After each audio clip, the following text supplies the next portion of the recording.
don't know where we are in the sky. We don't know nothing. All they did was say, buckle up your seatbelts, we're get ready for takeoff, and we're about to land. And guess what you do? You sit back and you trust that the pilot is going to get you there safely. We should do the same thing when it comes to putting your trust in God.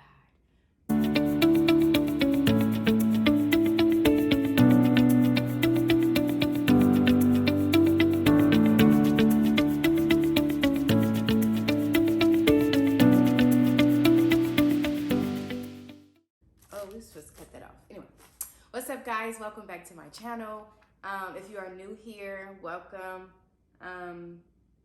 Today we're going to do What's That Topic Thursday. And What's That Topic Thursday is something that I came up with when I thought about the rebranding of this channel, or just the content creation of this channel. And what it is I pretty much pick a topic, or you guys will pick a topic, and then I'll just talk about it.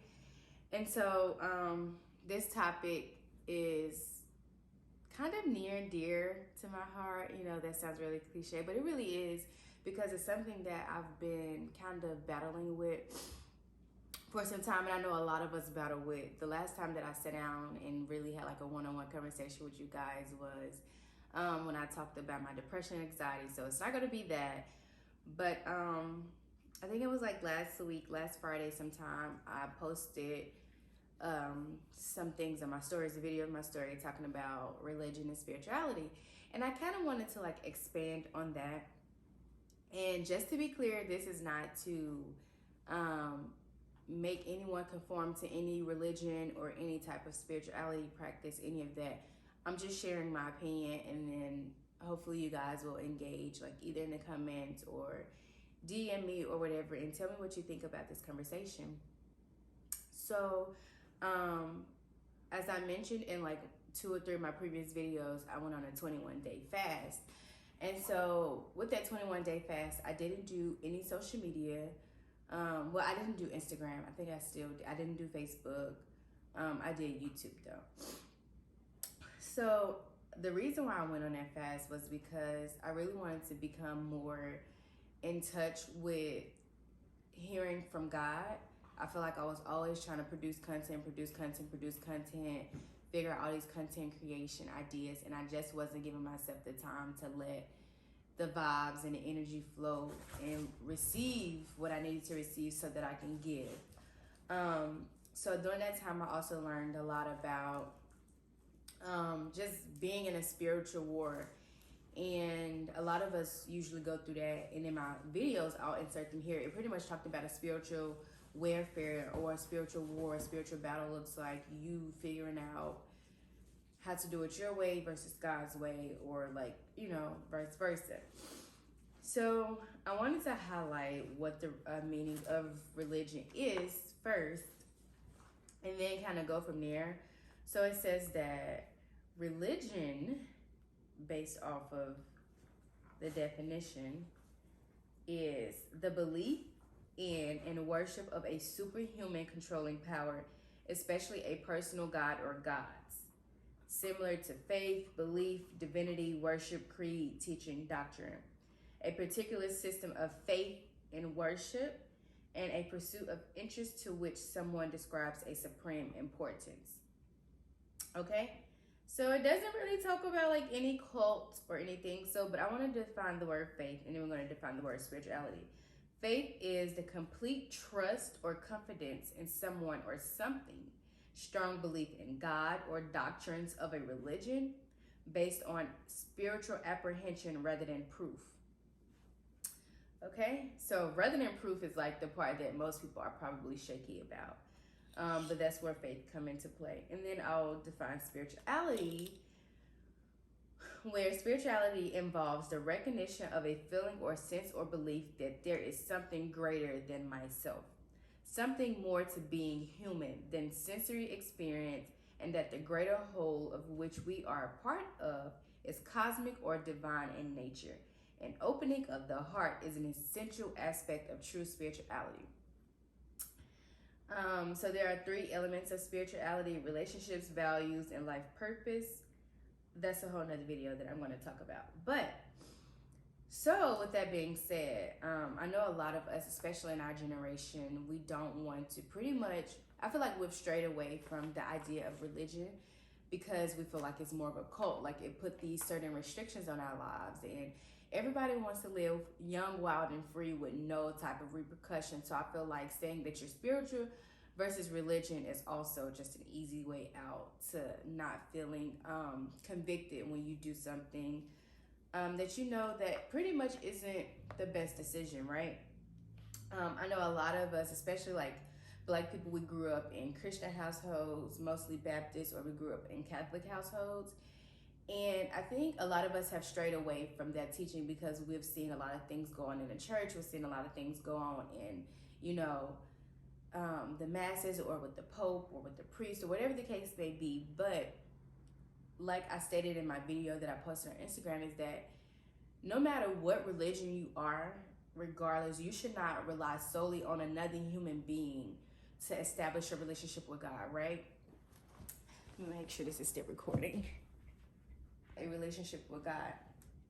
And so I feel like this is gonna kind of be like a series type of discussion because there's a lot of aspects to this topic, but I wanted to introduce this topic so that if anybody is kind of like shaky in their faith or in their beliefs, like hopefully this will kind of help them out because I feel like although I grew up, me personally, I grew up in a Baptist household. My mom was like church, Bible school, vacation Bible school, prayer meeting, Sunday school. I mean, anything choir, like we were just super involved in church. And I could honestly say, like, with my mom being a single parent, that is what got me and my sister and my brother super successful. To say that like she did a lot of that by herself.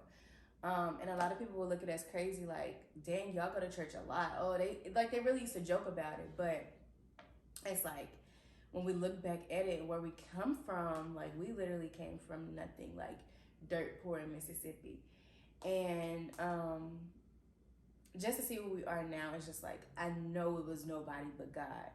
And so I kind of went through a phase where, because I was hanging around people that would be like, you know, well, I'm spiritual, I'm not more so religious. Oh, religion is this, religion is that, da da da da da. Yeah, that's where I'm like, okay, let me just figure this thing out by myself because I realized that, and I think this brought up a good point when I kind of went through this phase of leaning more towards like the spiritual side. I felt a little more lost in the sauce, right? And so it made sense. The other day I was talking to my friend and she was like, everybody want to claim that they're spiritual, but there's good and there's bad spirits. And I was like, that's so true. That is so true, bro. Like, that's true. So I say all that to get back to the point that you, no matter what religion you are, no matter what churches or what type of church or masses or whatever that you attend, you cannot rely solely on the pastor, the deacon, your mama, your daddy, your sister, the deaconess to really establish the relationship you should have with God, right? So then that brings me to the next point. By the way, I had to like put down a little agenda because I'll just like talk myself through a whole bunch of other stuff.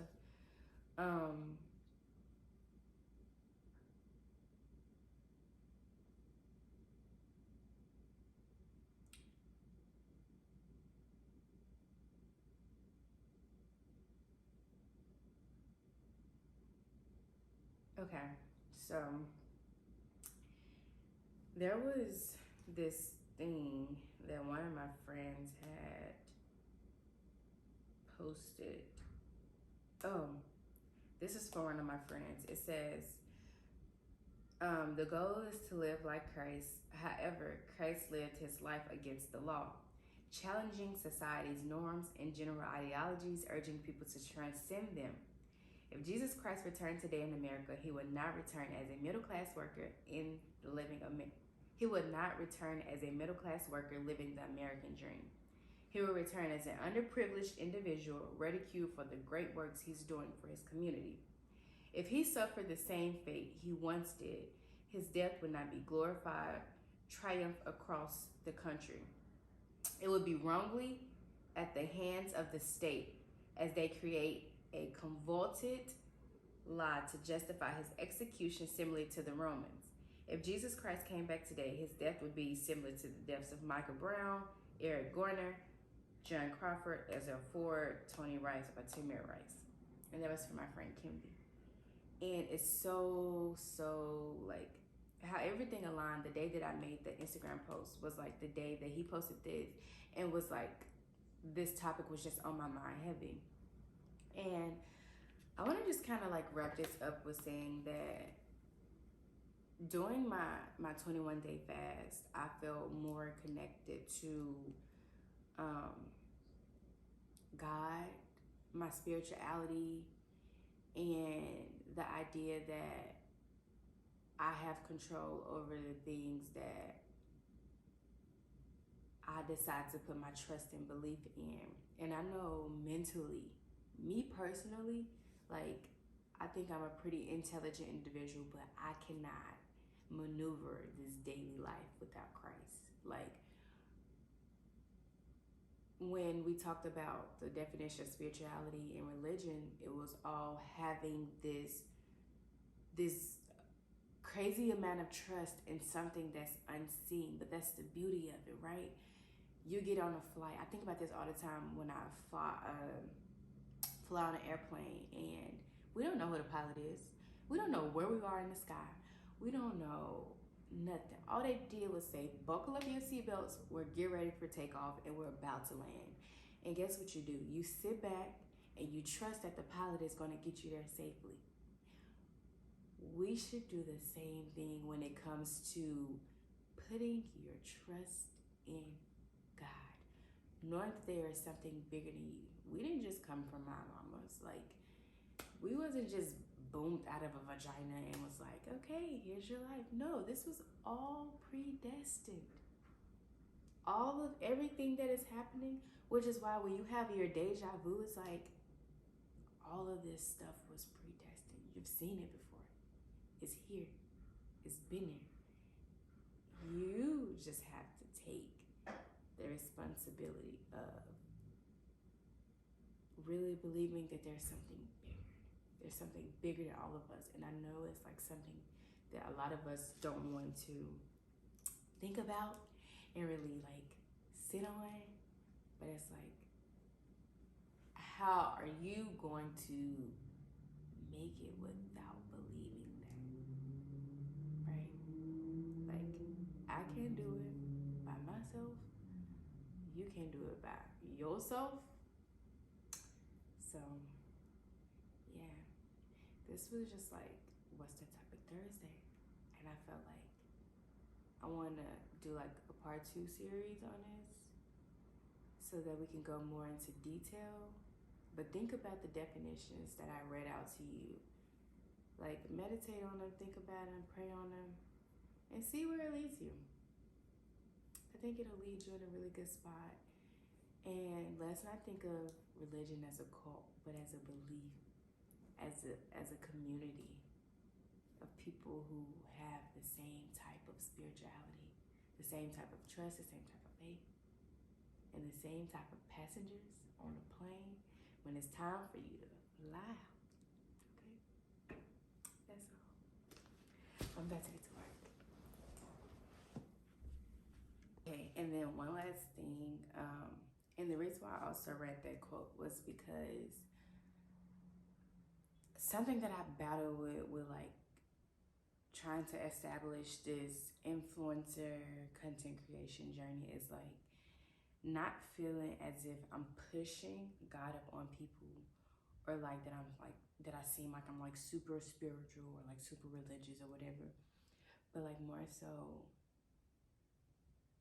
you can see my journey and like the things that God has blessed me with from where I come from based off of my faith and trust in him. And it's like me trying to find the balance, like not acting as if I'm doing it all by myself, or acting as if, oh, if you're so holy and so thou, like you will get this. Like finding a good balance. And I think that's important when you're trying to be the light that you want to be for Christ. And yeah, and it may feel lonely. People may not really agree with scriptures and the Bible and things like that, but it's like I still put it out there because those are the things that have gotten me so far in this journey, and I still have ways to go. But it's like I would be crazy if I just didn't share the goodness of God. Like, and as an influencer in the making, it's like I have to be truthful. I have to be truthful. And it's like I try to find a way to integrate my beliefs and my trust and my path with the way that God wants it to align. So some days I feel like maybe I'm doing too much religiously or spiritually. But then I had to like come back to realization like, no, girl, this is your job. This is what he put you out here to do. So don't be afraid. Even though people may not be like, oh, okay, I agree with that. Oh, yeah, da da da da da. People are watching. People are watching. They may not say they're watching, but they're watching. So you have to make sure you're getting the right message out there to people. And we're not perfect. I'm nowhere near from perfect. That's why sometimes it's funny. It's this reel going around. It's like when you put something up and then God come and be like, put that down, put that down. Like that's the story of my life because I'm not a holier than thou Christian, but it's like I'm also one that's very like I try to be cautious and conscious of the things that I produce so that it don't kind of like have a conflict with my beliefs for people who are like kind of weak in their faith, if that makes sense. So, yep.